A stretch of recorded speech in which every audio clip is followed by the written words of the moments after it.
Assalamualaikum warahmatullahi wabarakatuh. Baiklah, para seluruh follower Instagram, baik dari saya dan dari Pak Imam Hanafi.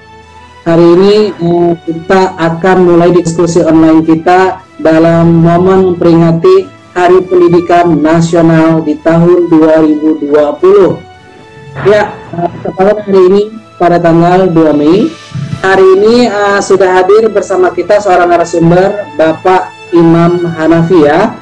Bapak Imam Hanafi merupakan guru sejarah dari SMK Negeri 1 Asahan. SMK Negeri Asahan ya. Nah, kegiatan ini merupakan kerjasama antara Litbang Asosiasi Guru Sejarah Indonesia Sumatera Utara. Baik, langsung aja nih ya pengantar yang bisa Pak Imam Hanafi berikan pada momen peringatan Hadiknas kali ini. Baik, terima kasih Pak Taufik. Assalamualaikum warahmatullahi wabarakatuh. Waalaikumsalam warahmatullahi wabarakatuh. Segala puji bagi Allah, pada siang hari ini kita bisa melaksanakan pembelajaran online terkait dengan peringatan Hari Pendidikan Nasional. Pertama-tama saya secara pribadi mengucapkan selamat Hari Pendidikan Nasional bagi seluruh insan pendidik yang ada di Indonesia. Kemudian ucapan terima kasih saya kepada Asosiasi Guru Sejarah Indonesia untuk Provinsi Sumatera Utara. Terima kasih Ketua Pak Yofi sudah mengizinkan saya untuk bisa live Instagram bersama dengan Pak Taufik. Tentu pada siang hari ini kita akan membicarakan beberapa poin tentang Hari Pendidikan Nasional sesuai dengan tema kita hari ini ya, berkaitan dengan masa lalu dan masa kini. Kalau misalnya kita melihat bahwa Hari Pendidikan Nasional, tentu kita harus mengambil dan menelaah persoalan pendidikan. Nah, pendidikan ini adalah bagaimana kita melakukan pendidikan terhadap terutama diri kita dulu. Karena kata Ki Hajar Dewantara, setiap orang itu adalah guru dan setiap rumah itu adalah sekolah begitu.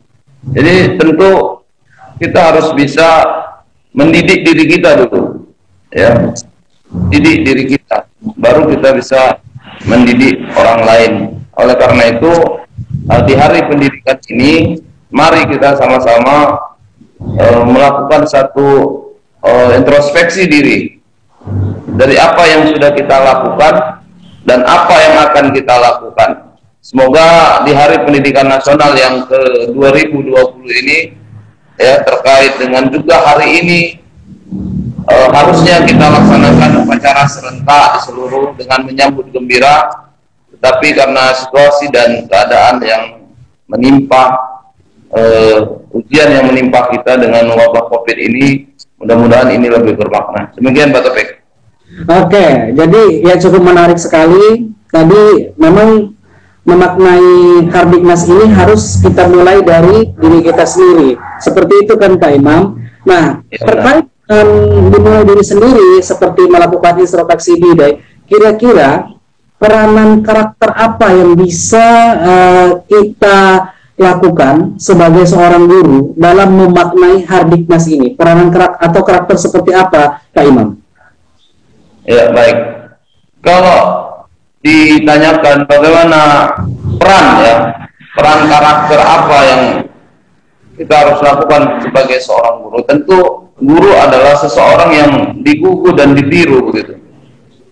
Nah, perannya adalah bagaimana kita sebagai guru itu sesuai dengan amanat Undang-Undang yang dasar, bahwa guru adalah seorang yang mampu mencerdaskan, ya, mencerdaskan kehidupan bangsa.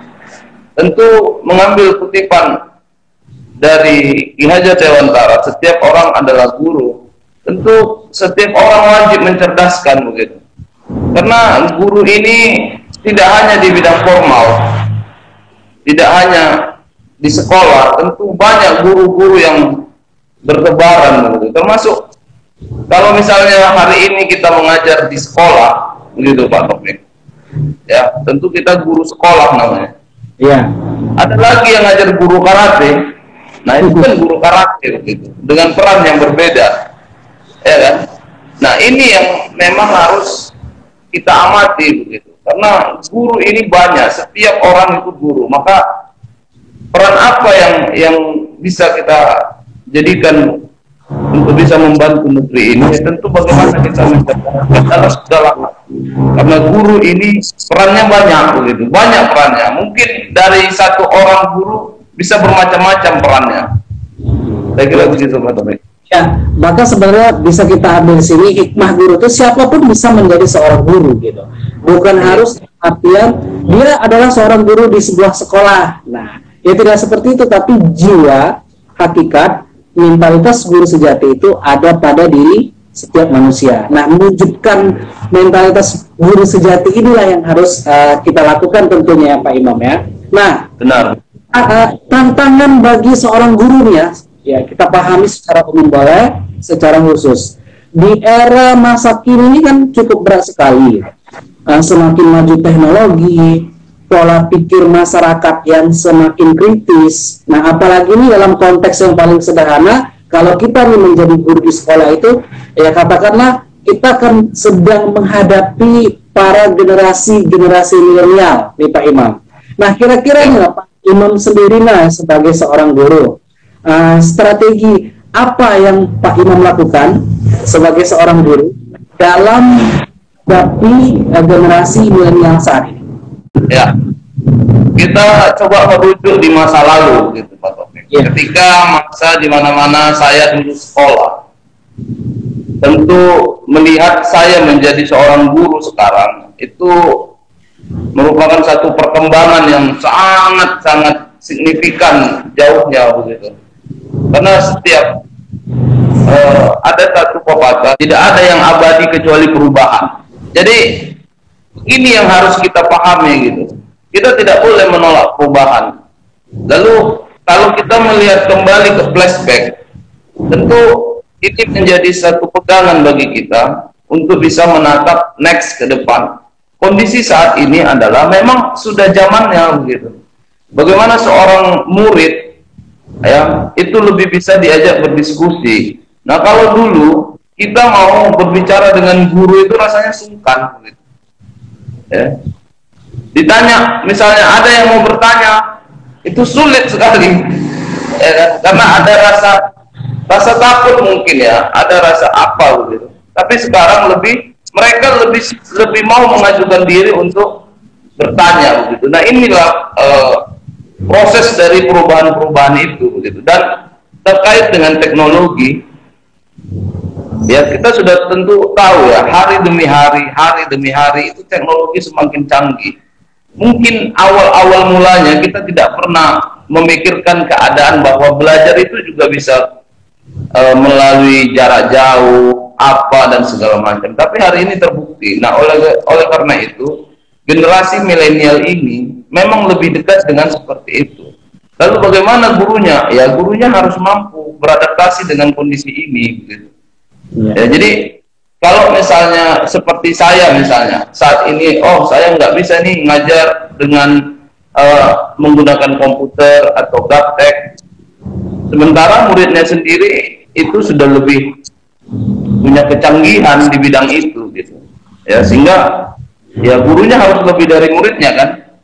Nah, kalau misalnya dengan semangat seperti itu, tentu pendidikan kita akan lebih maju gitu. Ya baik, cukup menarik. Ya baik, bagi para follower Instagram, silakan yang sudah menyaksikan siaran langsung IG kita saat ini, jika ada yang ingin dipertanyakan atau memberikan pertanyaan, langsung saja. Ya. Mudah-mudahan kita bisa baca dan kita sampaikan kepada narasumber kita, Bapak Imam hari ini. Oke, kita lanjut ya sambil menunggu kalau ada yang ingin memberikan pertanyaan. Ya cukup menarik ya. Satu hal yang saya bisa garis bawahi dari penjelasan Pak Imam sendiri adalah tidak ada yang abadi kecuali dari perubahan itu sendiri. Memang perubahan yang sebenarnya harus kita adaptasikan dengan diri kita.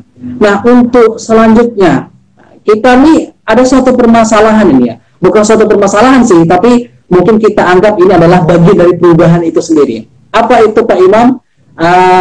Kurikulum yang mungkin ya setiap beberapa tahun sekali itu berubah gitu. Nah, kira-kira relevansi Hardiknas terhadap manajemen kurikulum nasional khususnya di Indonesia, apa yang bisa kita jadikan momen terhadap perubahan kurikulum itu? Apakah kurikulum saat ini itu memang sudah menjadi sesuatu yang final, tidak usah kita sendiri mempunyai solusi nggak, tawaran atau tidak mengenai suatu manajemen kurikulum yang bisa kita terapkan di masa yang akan datang? Silakan penjelasannya Pak Imam. Baik, terima kasih Pak Taufik. Saya mengira kurikulum itu adalah satu tatanan cara ya, tatanan cara gitu dari pemerintah untuk para guru-guru dan para siswa agar proses pembelajaran itu bisa teratur gitu. Tentu kalau kita melihat kurikulum ini ya, adanya perubahan-perubahan dan revisi itu hal yang wajar karena memang perubahan itu bisa terjadi setiap saat gitu.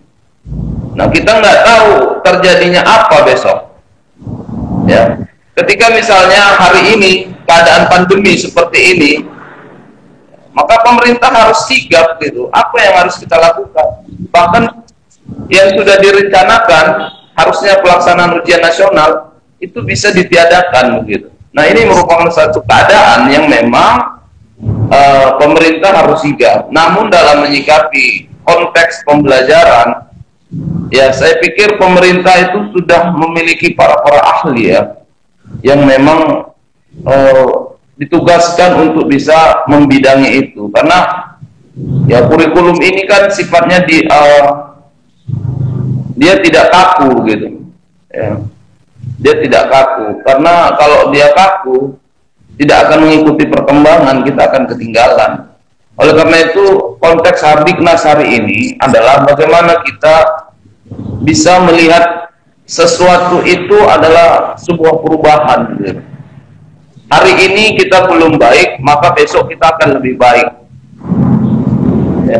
Maka kedepannya harus lebih baik lagi, dan ini adalah satu pegangan begitu. Tidak ada orang yang tidak berbuat salah, tidak ada orang yang tidak berbuat hilaf, tapi sebaik-baiknya manusia, siapapun yang berbuat hilaf, dia harus merubah dirinya ke arah yang lebih baik begitu. Nah, inilah kurikulum ya. Karena kurikulum ini kan dibuat dalam konteks kebersamaan, dalam konteks diskusi. Mungkin hari ini ada yang begini, mungkin penyampaiannya hari ini begini. Nah, semangat Hardiknas ini adalah semangat membangun bangsa ini yang lebih baik. Sehingga dengan kurikulum yang terbaik, bangsa ini akan bisa memberikan sesuatu yang baik kepada siswa-siswa kita, dengan yaitu memberikan susunan-susunan, tatanan-tatanan kurikulum yang lebih dinamis, sehingga siswa itu lebih gampang dalam mencerna. Begitu juga dengan para guru yang kita alami seperti ini ya. Pak Imam, kira-kira beberapa hal yang dinamis itu yang bisa kita terapkan gitu ya, pendidikan kita itu seperti apa aja Pak Imam? Mungkin Pak Imam ini kan hari ini kan guru SMK gitu. Nah, kalau itu kan adalah sekolah kejuruan yang dia itu lebih bersifat terapan dan aplikatif. Kira-kira suatu bentuk pengalaman Pak Imam sendirilah gitu sebagai seorang guru di SMK khususnya, itu seperti apa agar manajemen kurikulum sekolah itu lebih dinamis? Ya, jadi begini.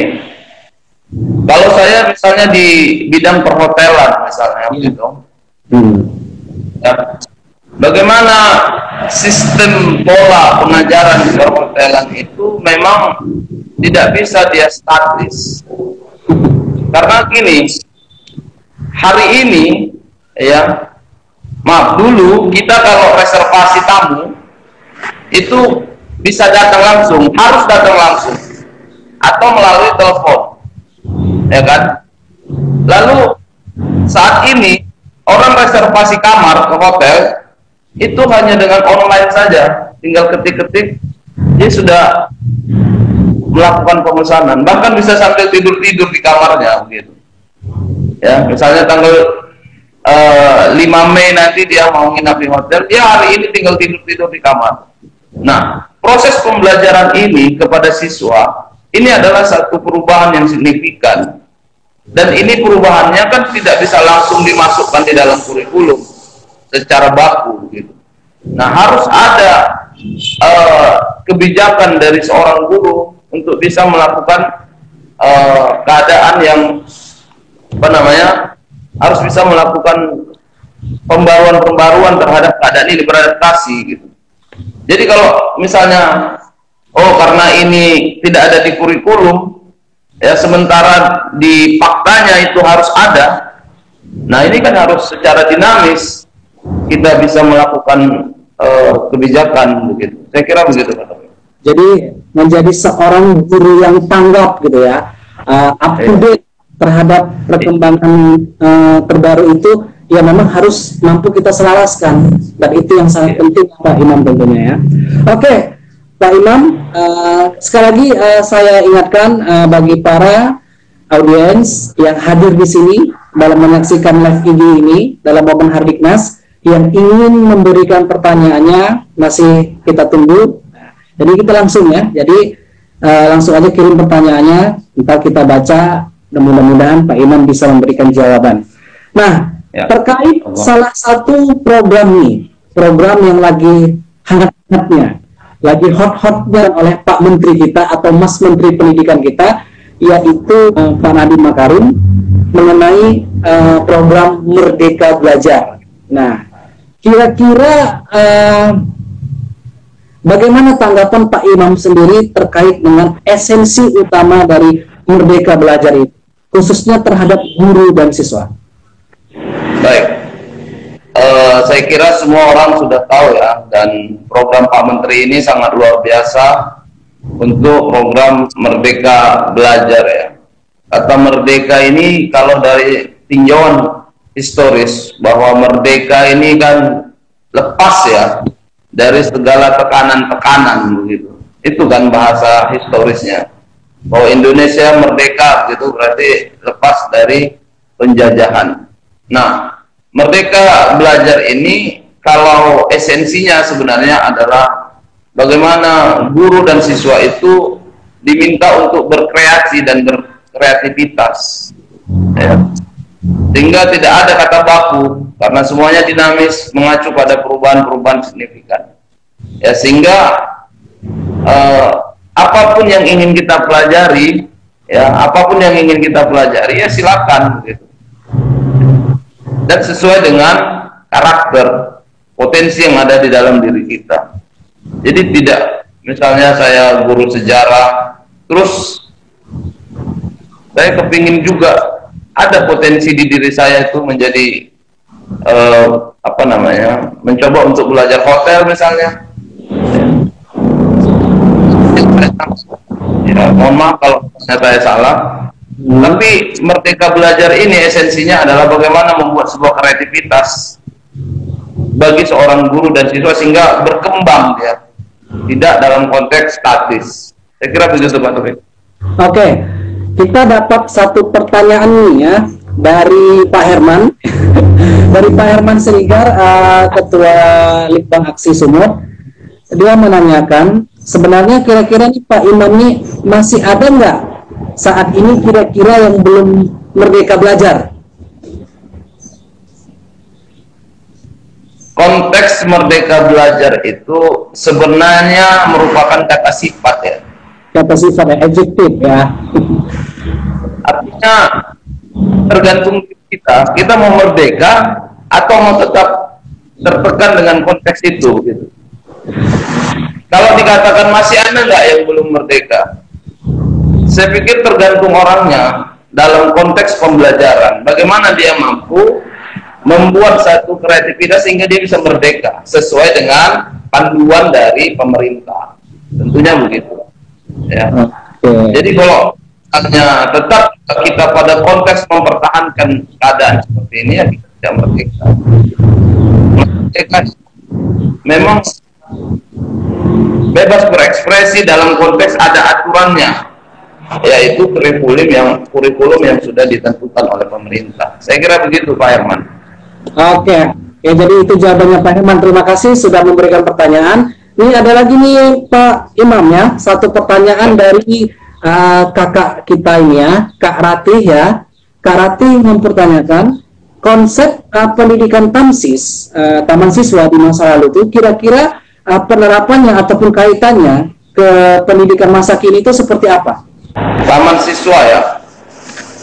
Taman siswa adalah salah satu tonggak awal ya. Tonggak awal pergerakan pendidikan yang didirikan oleh Ki Hajar Dewantara ya. Kalau saya nggak salah itu di tanggal 3 Juli tahun 1922.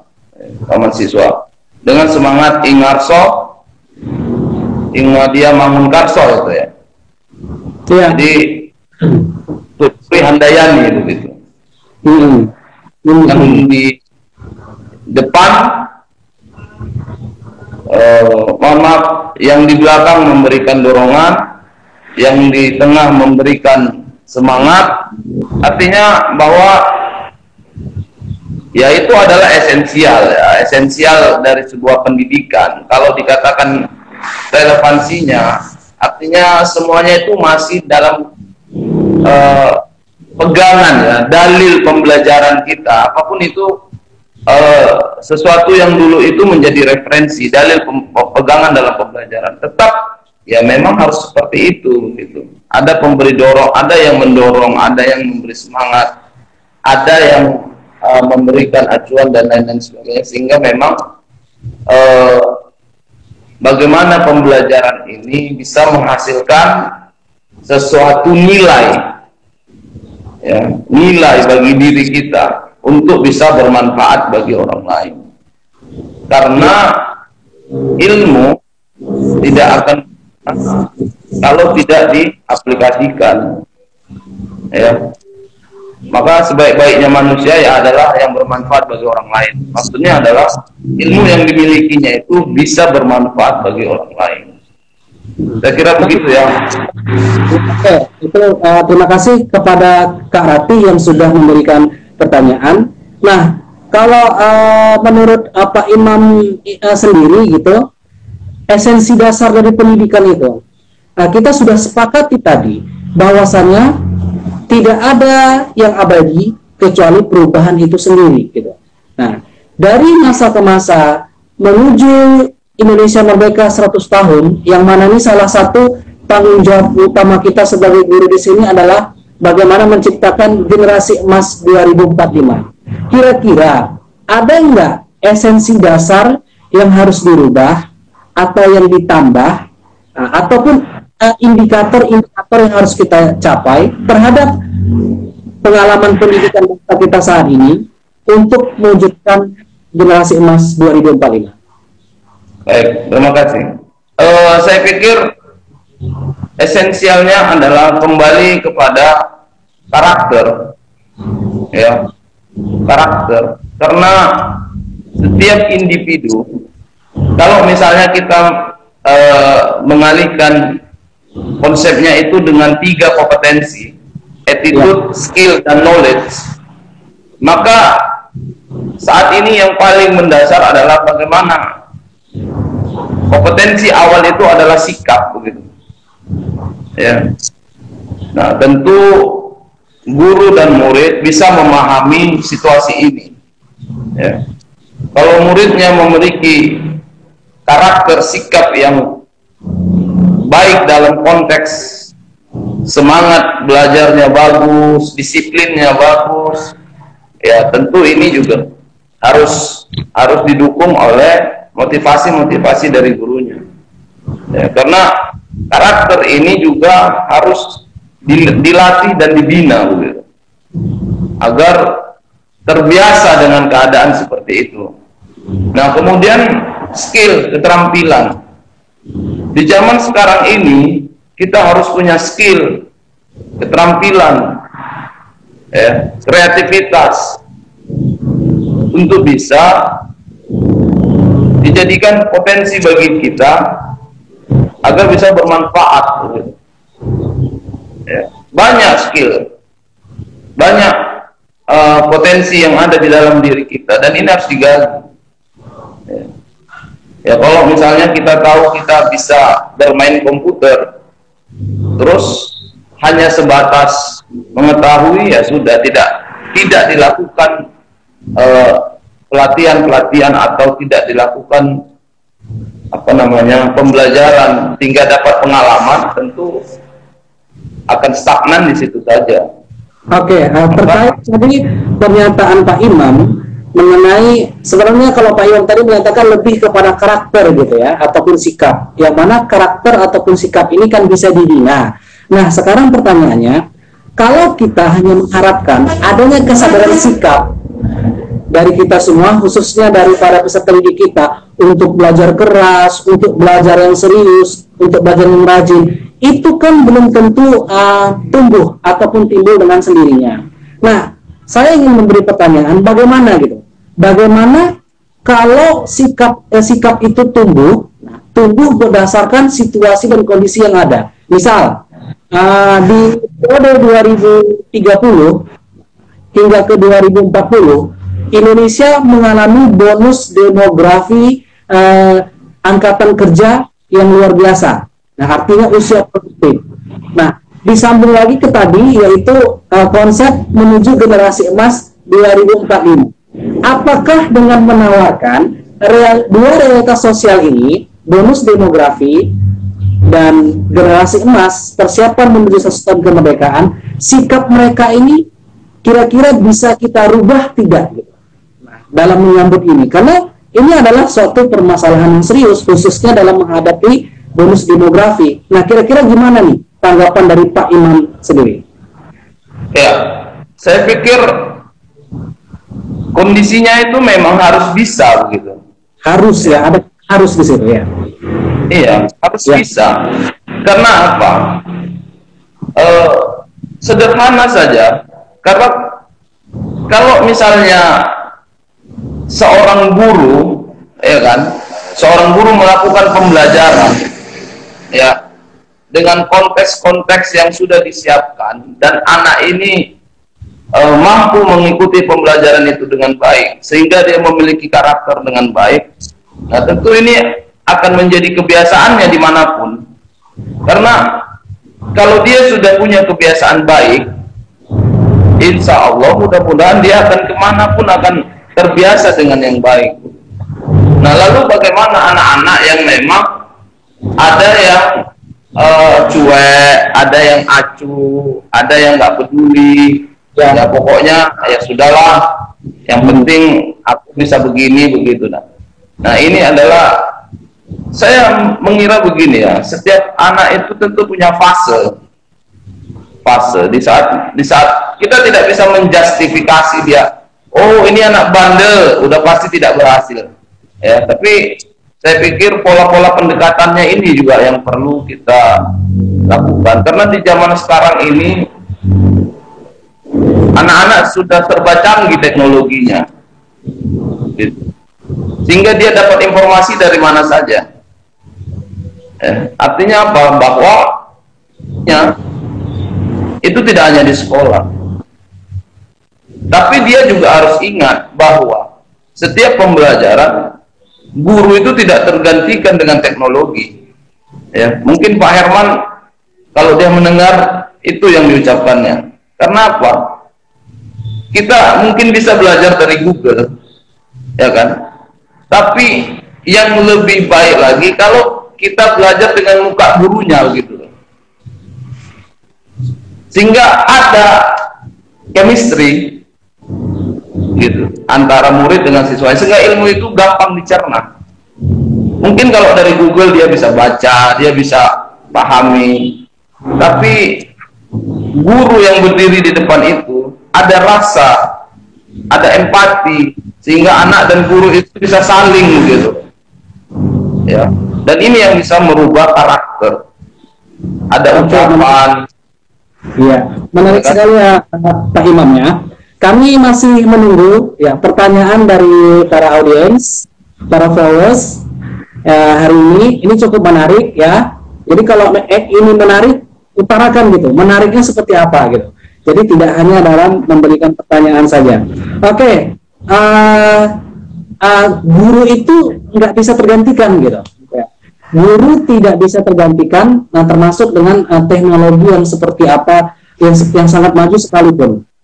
Pertanyaannya adalah, ketika sosok yang tidak bisa digantikan dengan apapun, kira-kira hal apa yang menjadi urgensi peranan seorang guru ke generasi zaman now atau generasi milenial saat ini? Artinya begini Pak Imam, ketika kita berbicara seorang guru, tidak semua guru itu ya mungkin dari segi masa, zaman, dan usia mereka berasal dari generasi zaman now atau generasi milenial. Nah, mungkin mereka ada ketimpangan dari segi usia atau ketimpangan dari segi zaman.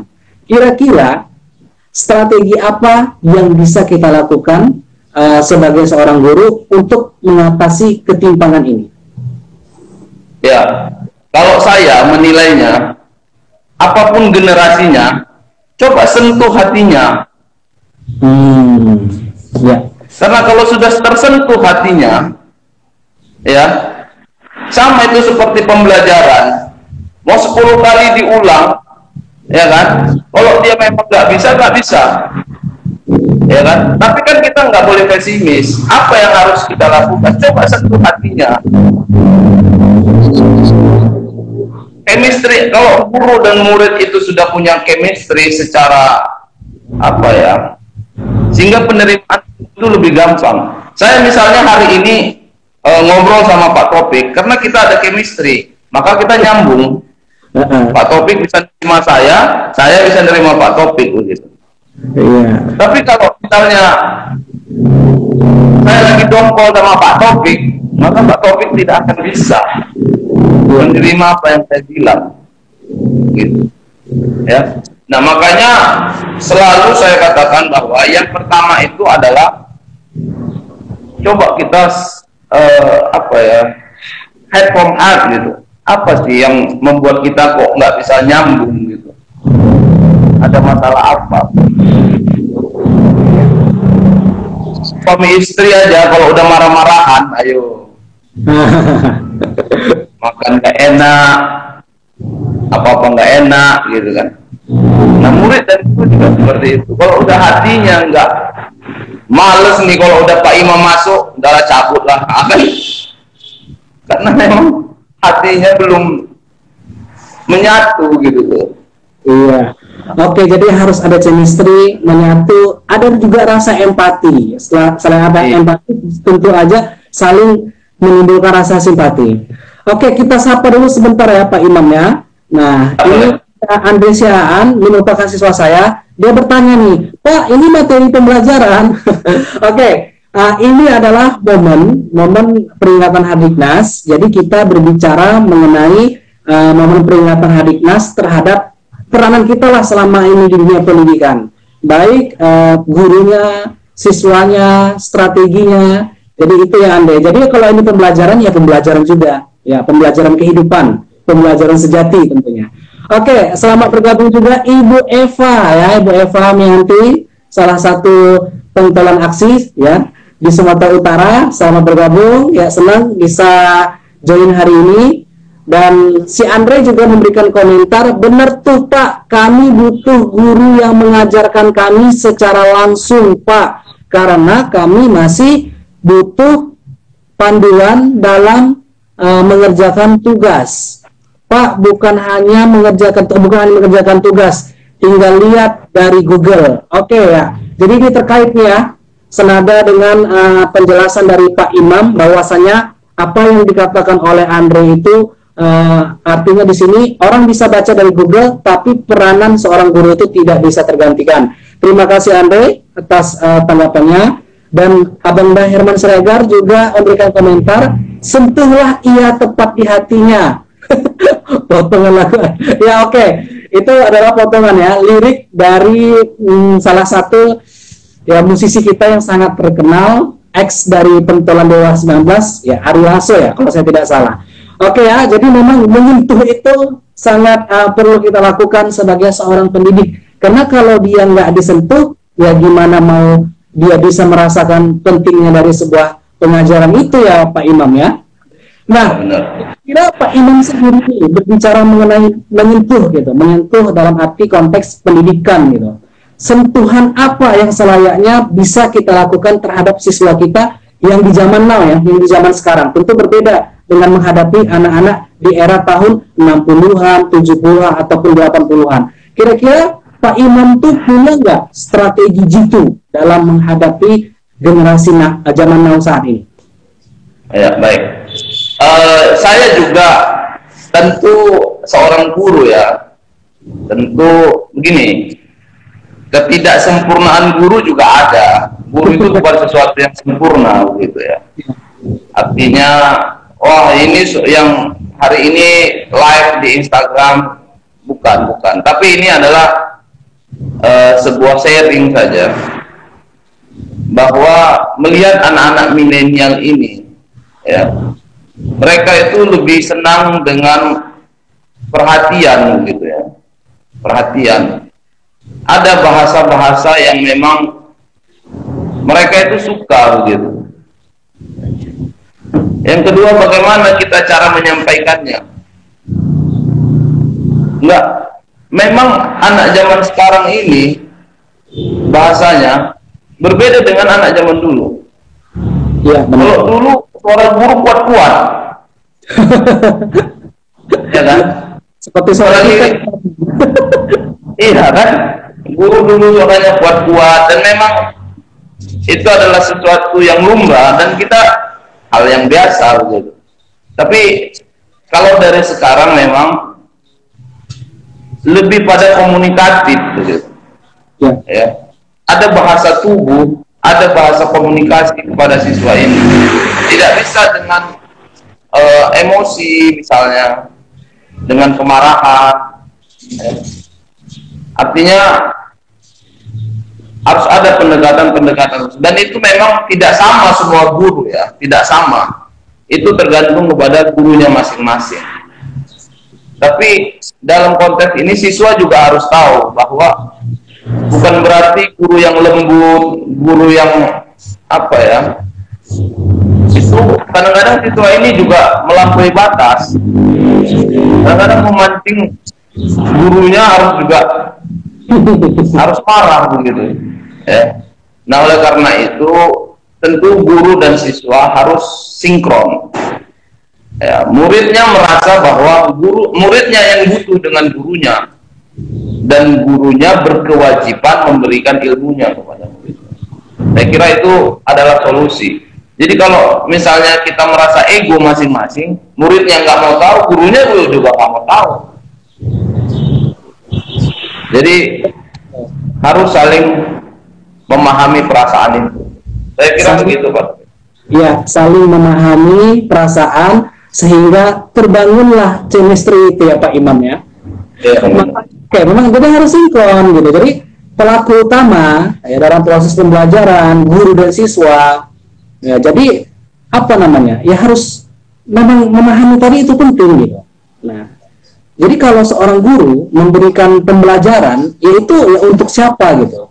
Nah, itu adalah bagian suatu bentuk regenerasi pengetahuan. Itu adalah bagian dari suatu bentuk regenerasi sebuah peradaban bangsa tentunya Pak Herman. Jadi kesadaran itu ya tidak hanya guru, tapi para siswa-siswa kita.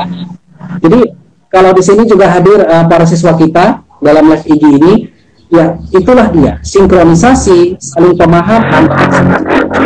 Itu penting, pendidikan itu penting, because education is the pillar of nation building. Jadi bangsa kita ini maju, dan setiap bangsa apapun di dunia ini maju karena pendidikannya. Jadi pendidikannya itu harus dinamis dan sejalan. Oke, nah ini ada sekitar 15 menit lagi.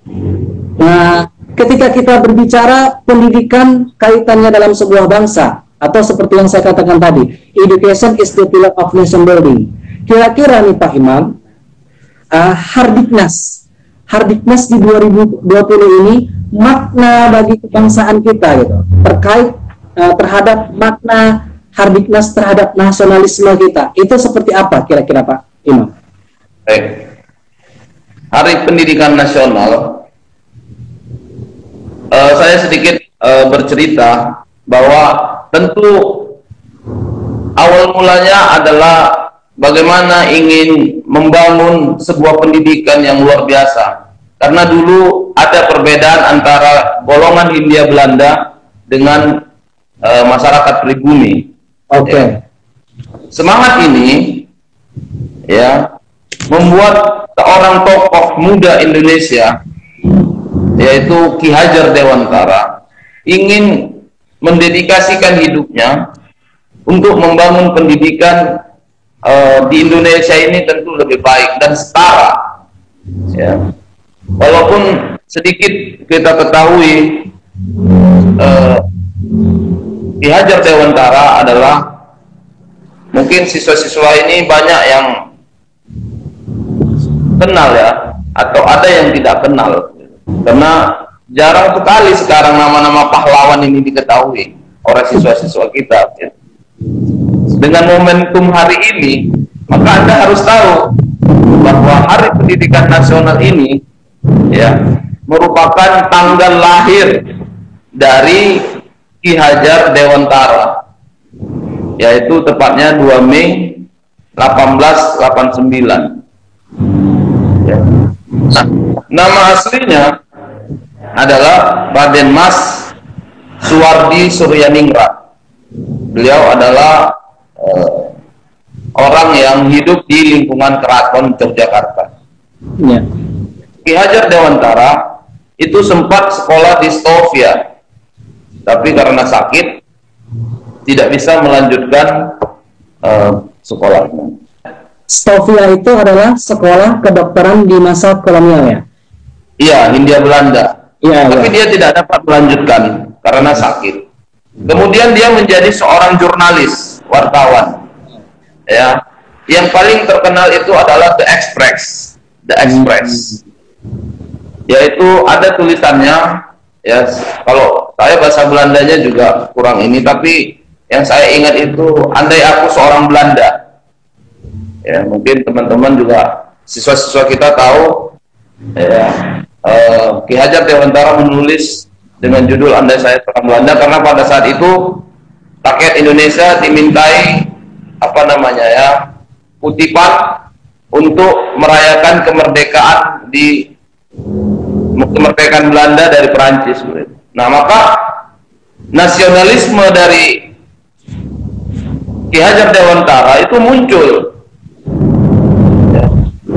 Nah, saya ini supaya lebih baik lagi kehidupannya melalui pendidikan, maka dibangunlah taman siswa sebagai wadah untuk proses pembelajaran dan pendidikan.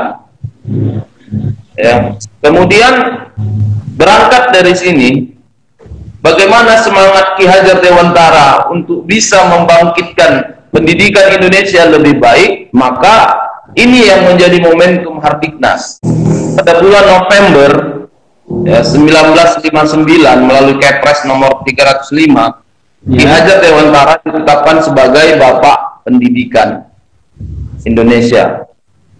Nah, oleh karena itu tanggal lahirnya dijadikan sebagai Hari Pendidikan Nasional. Artinya bahwa ada seorang tokoh ya yang begitu bergelora semangatnya untuk menghadirkan pendidikan lebih baik, dan inilah yang saat ini kita rasakan.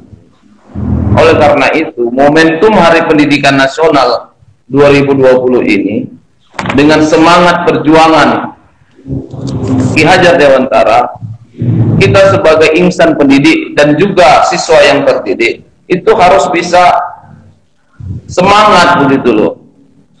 Untuk apa? Untuk nilai-nilai diri kita dan juga bangsa kita. Kalau kita mengacu pada generasi emas 45, tentu puluhan tahun yang lalu Ki Hajar Dewantara udah bermimpi tentang generasi itu gitu. Nah, bagaimana implementasinya? Tentu kita saat ini kan bagaimana kita saat ini bisa mempersiapkan nilai-nilai itu menuju generasi emas 45. Saya kira itu Pak Taufik. Oke. Jadi menarik ya Pak Imam, kalau kita berkaca dalam kajian kacamata historis ya.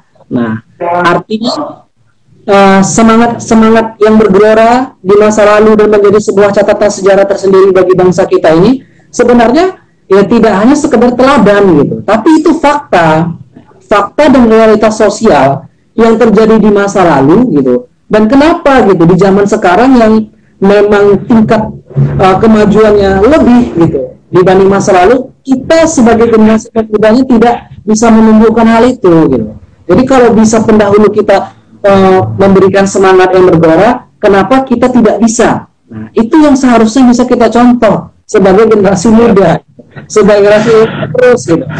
Nah, Majapahit ya, Majapahit sebuah salah satu kerajaan tradisional yang ada di negeri ini juga berusia 100 tahun gitu. Nah, Indonesia ini menuju 100 tahun. Tanggung jawab utama kita sebenarnya di sini, eksis nggak kita di 100 tahun yang akan datang? Benar nggak Pak Imam? Nah, 100 tahun ke depan ini kita masih ada nggak sebagai sebuah bangsa? Nah, itu yang memang harus kita lihat ke depannya. Dan pendidikan itu sangat penting. Jepang terpuruk ya di akhir Perang Dunia Kedua, tapi mereka bisa maju karena apa? Peningkatan sumber daya manusia, dan sumber daya manusia itu bisa ditingkatkan melalui pendidikan. Jadi balik lagi ya Pak Imam ya, katanya education is the pillar of nation building. Pendidikan itu adalah pilar suatu bangsa. Oke, baik Pak Herman, menjelang beberapa menit berakhirnya diskusi ya, sharing kita hari ini dalam momen Hafidnas, apa kira-kira kesimpulan atau pesan ya secara moral yang bisa kita wariskan ya untuk kita semua dan khususnya untuk generasi muda kita atau para pelajar kita? Pertama, saya kasih ilustrasi begini. Ya. Perusahaan-perusahaan yang sudah bonafit, ya, mereka ada salah satu departemen namanya training department. Ya, ada namanya training department yang memang khusus untuk membuat program training karyawan. Lalu yang menjadi esensinya, saya mau mengatakan belajar itu bukan hanya di sekolah seperti yang tadi ini. Mungkin di sekolah itu adalah awal mulanya. Sampai dia bekerja, perusahaan pun menuntut dia belajar. Karena apa? Karena perubahan-perubahan itu tidak bisa dihentikan. Kalau hari ini, saya bilang tadi, ya kan, menggunakan telepon, maka pemesanan kamar yang saat ini itu sudah menggunakan online travel agent. Artinya, ini juga harus dipelajari bagi seorang karyawan. Nah, proses belajar itu tidak mandek. Oh kan, aku udah kerja, nggak belajar lagi lah. Bukan seperti itu. Ya, artinya perusahaan sendiri pun menuntut bahwa seorang pekerja itu harus upgrade keilmuannya. Ya. Kemudian di perusahaan juga, ya, selalu dikatakan di perusahaan itu sendiri dalam proses pekerjaan yang pertama dituntut adalah adab dan etika. Sehingga apa? Dalam proses pergaulan, di dalam proses pekerjaan itu akan menimbulkan keharmonisan. Begitu juga dengan siswa kita. Kalau kita masih siswa, untuk bisa mendapatkan ilmu gurunya, maka yang pertama itu siswa harus meningkatkan kompetensi attitude-nya supaya ilmunya itu bisa keterima. Jadi kalau misalnya gurunya mengajar dia tidur, mengantuk, ya, saya selalu katakan kalau mengantuk Anda silakan permisi dan cuci muka, jangan dipaksakan mengantuk di situ. Gurunya mengajar dia pakai headset misalnya, atau gurunya mengajar dia main Mobile Legends. Nah, ini sesuatu yang merugikan siswanya. Mungkin kalau gurunya dia sudah konsentrasi dengan ilmunya, tapi dengan kondisi seperti ini, ya, maka ini akan buyar. Ya. Jadi yang pertama memang pembelajaran itu adalah pembelajaran yang memang tidak ada hentinya, karena sampai kapanpun orang akan tetap belajar. Akibat dari apa? Akibat dari perubahan. Kalau misalnya kita biasa makan pakai tangan, tiba-tiba makan di restoran pakai sendok, ya Pak Taufik, ya, maka kita bingung. Ada sendok, ada garpu, ada pisau misalnya. Nah, ya. Masuk ke kamar hotel misalnya, khusus bagi saya perhotelan ya. Gimana caranya? Kita akan ketakutan gitu. Lalu apa yang membuat kita tidak takut? Ilmu. Oh, ini begini caranya begini, caranya begini. Sehingga kita nggak ada ketakutan. Sama seperti misalnya kalau Pak Taufik baru pertama naik pesawat, ini harus kemana? Gimana caranya? Nah, pertanyaan-pertanyaan ini adalah pembelajaran. Oleh karena itu, tentu kata belajar ini tetap akan melekat sampai kapanpun. Makanya belajarlah sampai akhir hayat. Kalau misalnya kita berpikir, oh saya kan udah tua, gitu, ya memang nggak bisa untuk dipaksa belajar. Kalau misalnya tiba-tiba saya sebagai seorang guru harus ditugaskan ke Jakarta, seumur hidup saya nggak pernah naik pesawat tadi, ayo, karena nggak ada ilmunya, saya takut, nggak usah lah Pak, jangan saya, misalnya begitu, ya kan? Nah itu yang harus kita pelajari. Yang kedua, belajar itu dari siapa saja. Bahkan kalau anak kecil sekalipun dia berkata benar, maka harus kita ikuti. Ya, Pak, kalau minum itu duduk. Kau anak kecil kau, kan nggak boleh gitu juga. Selagi apa yang diucapkan itu benar, itulah proses pembelajaran. Jangan pula karena kita merasa sudah tua, udah guru, kita sudah tahu semua, kan nggak begitu. Oleh karena itu, belajarlah dari setiap keadaan dan kepada siapapun. Ya. Dan khususnya siswa, saya pikir kesuksesan itu 99% adalah dengan cucuran keringat. Ya. Kalau kita punya potensi, itu adalah bagian dari yang ada sudah ada pada diri kita. Tapi bagaimana menggalinya? Kita harus punya ikhtiar atau usaha sehingga bisa menjadi sebuah nilai. Jangan terbiasa untuk ya merasa diri kita udah bisa, mungkin begitu, atau sudah puas.